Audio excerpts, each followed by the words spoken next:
Hi, my name is Jeff Bloomberg and I'm the Chief Operating Officer at MGE. This is part 2 of our tip on patient retention. Are you losing patients? Now, if you missed part 1 and you want to catch it, you can go ahead and click this button here on the right-hand corner of your screen and that'll take you to the tip that you missed. So in our last tip, what we covered was a little bit of math, specifically to grade how you're doing with regards to patient retention. Is your practice growing? Are you gaining patients? Are you staying about the same? Or are you losing patients? And we primarily did it by looking at the hygiene area. Now, in this tip, what we're going to be covering is 4 specific things that you can be doing in your office to increase your retention. And before I get into that, I have to kind of cover a little bit of an orientation to the subject, a little bit of a commentary on the subject of hygiene departments. Now, most doctors, I've looked at a lot of numbers, I've looked at a lot of practices. Most doctors don't really have it all figured out as to what they're doing with their hygiene department. It's not a very well figured out area. And most recall programs consist of scheduling a patient for their next visit, sending them a postcard, and now with the advent of things like Demand Force or Lighthouse, sending them texts or emails. And then what ends up happening is a good chunk of them, the majority of them actually, believe it or not, end up falling off the schedule at some point. They don't keep their recall, and then eventually they get deactivated. So there's a huge focus on getting in tons of new patients. We talked about this in the last tip. And then once the person falls through the cracks, so to speak, the amount of follow-up on it is minimal, if not at all. So if you take a look at, I just want to throw some math at you for a second, if your hygiene department was actually being run effectively. Let's look from a business perspective. All right, let's look at the math here. So if you had 3,000 charts, and I'm not talking about active charts, all right, we're talking about just 3,000 lifetime charts in your practice. Chances are you're going to lose 40% of those charts over time, or 1,200 charts. So you're going to end up with 1,800 patients left over. Now, if you take those 1,800 patients and you see them at least twice a year, I know some people you're seeing more in 3 and 4 month recalls, but let's say you're seeing them twice a year, that's 3,600 recall visits, all right? So now with 3,600 recall visits, you figure the average hygienist can see 8 patients a day. 3,600 divided by 8 is 450. That's how many days of hygiene this practice that has 3,000 charts should have per year. Notice we're not counting the new patients the office is adding. We're just looking at existing charts, all right? Now, if your office is open 50 weeks a year, you take 2 weeks off, that's 9 days of hygiene a week. 450 divided by 50 days, 50 weeks a year rather, is 9 days of hygiene per week. If the average hygienist, okay, I mean, there's differing numbers out there, but let's say that the usual number I hear is a hygienist should do 1,500 a day. We're going to keep it simple and say your average hygienist is doing 1,300 a day. 9 days of hygiene a week times 1,300 a day is $11,700 a week. Sorry to throw all this math at you, but I want you to look at this. So $11,700 a week, all right, if you're open 50 weeks a year, is $585,000 a year, or about almost $49,000 a month. Now keep in mind, this is just hygiene. This is before you've picked up a handpiece. So from a business perspective, it makes sense to keep your hygiene area functioning, all right? The other side of this is, where do you think all your production on your schedule comes from? Comes from hygiene for the most part. Hopefully it's not all coming from new patients. That's where patients are coming back in, you're seeing them, and if there's dental work left to do, that's where you're presenting it to them.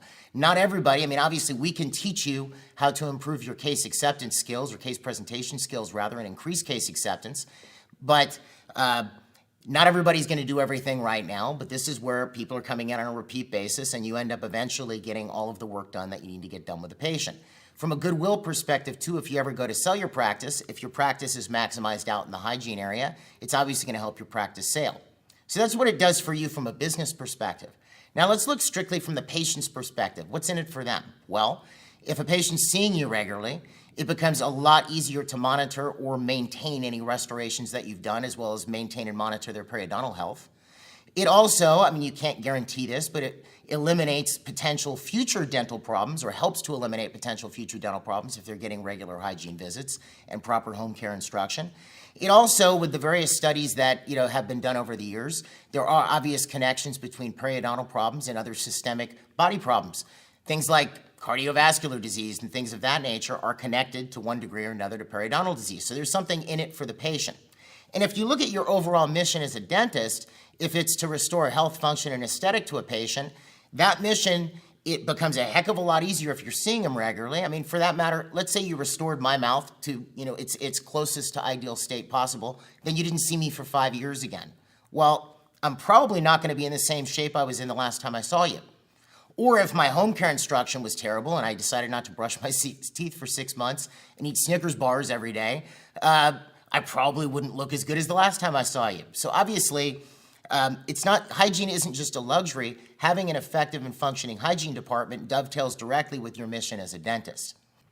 I mean, the other factor from a business perspective is most businesses would kill to have a built-in mechanism, maybe not kill, but they'd be happy if they had a built-in mechanism that required or at least encouraged people to come in at least to their business or store at least twice a year, which you have in your office. So with that said, let's take a look at 4 things that you can do to increase retention, and specifically we're going to be focusing on retention through your hygiene department. So what's the first thing that you can do? The first thing that you can do is 2 things. 1, make it very important and make somebody responsible. Both of those things are critical. And what do I mean by make it very important? I don't mean that you don't make it important to currently have patients maintain their oral health through seeing your hygiene department. I mean make it a really big deal in your office. It should be a campaign. It should be married with the idea that this is how you maintain a patient's dental health or oral health. Your staff should be thinking with it. Your patients should be thinking with it. All right, I would indoctrinate new patients that way. In addition to educating them on their dental issues, I would also educate them on the critical importance of seeing the hygienist every 6 months or 3 months or 4 months, depending on the patient. It's something that you have to actually push. And once you've crafted that message in whatever way that it is you want to deliver it to new patients or to your existing patient base, it should be continuously repeated, all right? If you look at most advertising, the reason why it becomes effective, other than it just being kind of cool, is it's continuously, there's a repetition factor associated with it. Why is it everybody knows that you can save money through Geico? It's because you've seen the commercials 50 times, okay? And if I walk into most dentist's office, what do I see advertised? I see Invisalign, I see whitening, I see nothing having to do with regular hygiene visits or seeing the hygienist on a routine basis and how important that is to maintaining my health. All right?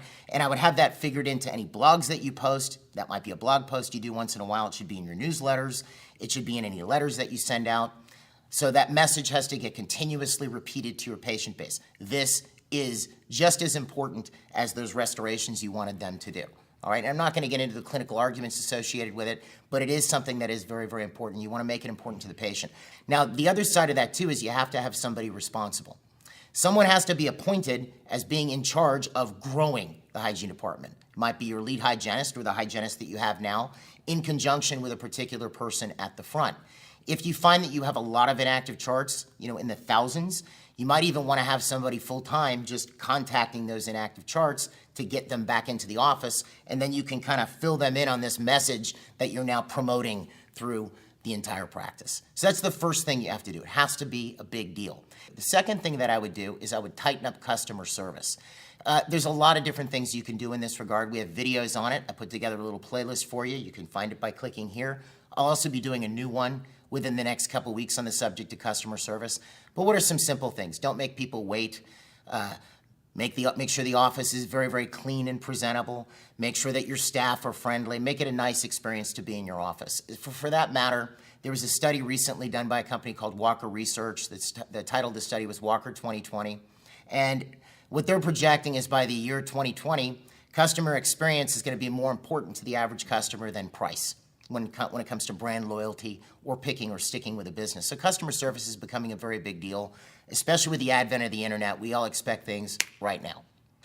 The third thing I would do sort of dovetails with what I just mentioned, specifically having somebody work with the reactivation or inactive patients and this sort of a thing, but it has to do with regular follow-up, so I thought it deserved its own point.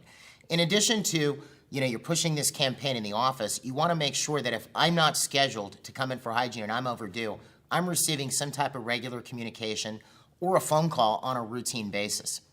And if you take a look at something, let's say you have, 4,000 or 5,000 inactive charts, and I've talked about this whole concept of deactivating charts. It's actually very foolish. I gave a few guidelines, and if you want to see it, I put it in a video. You can find it by going here. But if you had 4,000 or 5,000 charts that are quote-unquote inactive, they just haven't been into the office, let's say over a year, you probably could employ one person full-time just attempting to contact these people, and it would be fruitful. So you want regular follow-up. If I'm not scheduling my appointment, I'm getting something in the mail or I'm getting a phone call on a routine basis. I wouldn't make it weird. I wouldn't have a phone call every week. That could get a bit strange. But once a month I'm getting some type of communication from you going, hey, it's time to schedule that cleaning. Eventually I'm going to give you a call. The fourth thing you want to do is monitor your progress. How do you monitor whether a recall is growing or not? You want to keep a specific statistic. That statistic is number of recall patients, whether it's on a weekly basis or on a monthly basis. Hygiene sees a lot of different types of patients. They see scaling route plannings, they see new patients in some offices, and they see recall. Theoretically, I could have a booked hygienist and see no recall patients in a day if all they're doing is new patients and scaling and route plannings that day. In a lot of cases, what ends up happening is as long as hygiene's booked and your hygienist isn't up at the front and you're paying them $30 to $50 an hour, you feel fine. Well, we're going to change that a little bit. You want to track the number of recall patients coming to the practice, and that number should always be growing. It's a danger signal when it's not. It means that you have people not showing back up. We teach our clients to monitor statistics weekly. Minimally, I would suggest that you monitor monthly. You want to see that number should be going up every month. So that about sums things up. Now, if you have any questions about any of this stuff, this is obviously a large subject, and I'm doing this in a, hopefully short enough tip. It was a little bit too long. But if you have any questions, feel free to email me at jeff@mgeonline.com. You'll also notice there's been a subscribe button up here in the top right-hand corner of our screen. If you like this tip or you want to see other tips like it and you want to see them right when they come out, go ahead and subscribe, and you'll get a notification when our new tips come out every week. We do them about once a week. Otherwise, if you have any questions about MGE, feel free to contact us at 800-640-1140, or you can find us online at www.mgeonline.com. Thank you very much.